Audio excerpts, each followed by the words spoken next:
امام اعظم امام ابو حنیفہ رضی اللہ تعالی عنہ ارشاد فرماتے ہیں،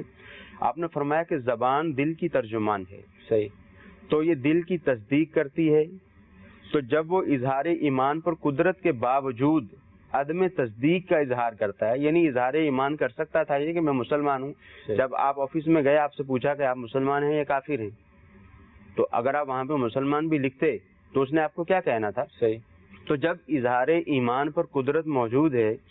سامنے والا آپ سے سوال کر رہا ہے، تو اب آپ پہ لازم ہے کہ آپ اسے کہیں گے کہ میں مسلمان ہوں۔ اگر آپ نے اس کے سامنے کہا کہ میں کافر ہوں یا لکھ دیا کہ میں کافر ہوں، تو ایسی صورت میں کافر ہو جائیں گے اور دائرہ اسلام سے خارج ہو جائیں گے۔ شادی شدہ تھے تو نکاح ختم ہو جائے گا، کسی پیر کے مرید تھے تو وہ بیعت بھی ختم ہو جائے گی۔ لہٰذا ضروری ہے جنہوں نے ایسا کیا ہوا ہے فوراً اللہ تعالیٰ کی بارگاہ میں سچے دل سے توبہ کریں اور وہ جو کاغذات موجود ہیں ان کو بھی ٹھیک کریں۔